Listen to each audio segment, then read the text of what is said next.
Let's make homemade pasta. Now, we need to first make a well with our flour. So we're going to place it and we're going to use the bottom of the bowl to kind of just make like a nice hole and well, like so. Now we're going to add our eggs and egg yolks. Look how beautiful all those egg yolks are. So nice and orange. Now we're just going to have to destroy all of their beauty and whisk them up. And when we're whisking, we're going to slowly incorporate little hunks or little pieces of flour. And then we're going to keep on incorporating it until we kind of use our bench scraper and kind of scrape all the flour in.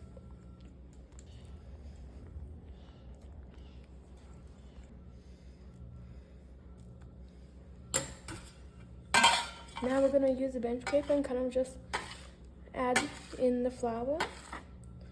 And now we're going to just start doing this until it becomes a homogeneous dough. I'm using double O flour, so 200 flour for the best result. And I'm using 4 large eggs and 8 yolks, or the orange bits.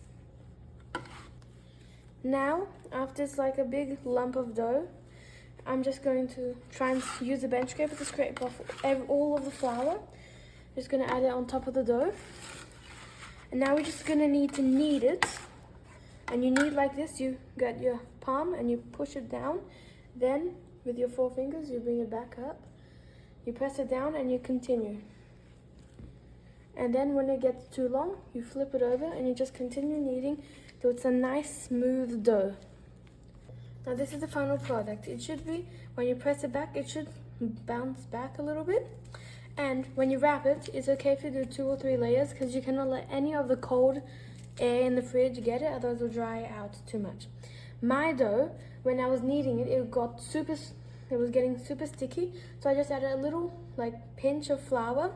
And if it's still sticky, you just add another small pinch, and you just keep adding a little small pinches until it's good.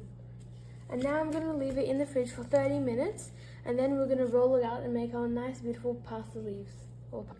Because when I remove the dough, it's a little bit sticky, I'm just going to grab some flour, and I'm just going to dust it all over the dough. And you're going to have to really make sure it's well floured, because the machine we're using you cannot wash it, and if it gets sticky, it will just be ruined. So you're gonna just have to make sure it's coated really well in flour. I'm just gonna cut a piece for us to use. Make sure it's nice and well coated. Flatten it out a bit, and we're gonna start. So here you can see that there are little numbers right here. Number 1, and there's 2, 3, all the numbers. So we're going to start at number 1, then we're going to push the dough through twice on number 1, then we'll move on to the next numbers. So let's start.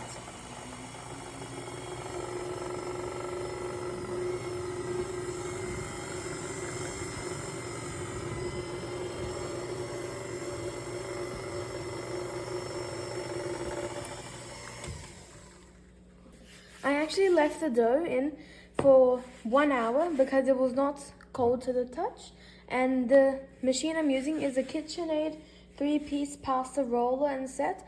So it comes with this thing to make it nice and flat. Then it has a spaghetti and fettuccine cutter that I'll show you later, and it's super cool. Now I'm gonna go through on number 1 again, just to make sure it is at the right size before we move to the next number. You can see how big it is getting, and just make sure to put flour every time you pass it through, just so you make sure it does not stick. And look how thin that is getting now. Just looks beautiful. Nothing beats fresh pasta.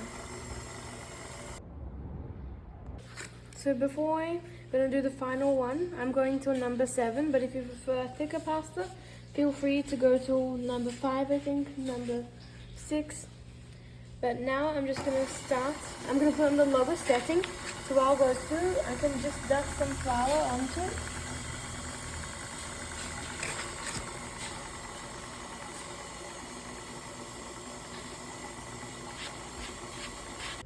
Now I've switched out the blades. This is the one that we were just using, and this is the one for fettuccine style. But just look how much pasta. I have to fold it over so many times. It doesn't even fit on the counter. So let's start by cutting out fettuccine. Yay!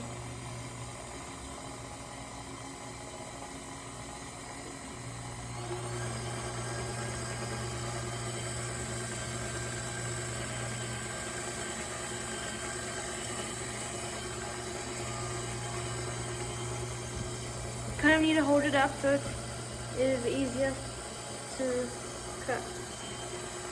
But that just looks beautiful. Now look at our final product, this beautiful, luscious, nice, delicious fettuccine. And look how much we got from just 1/3. We still have a lot left. And when you cook it until it's nice and soft, and happy cooking!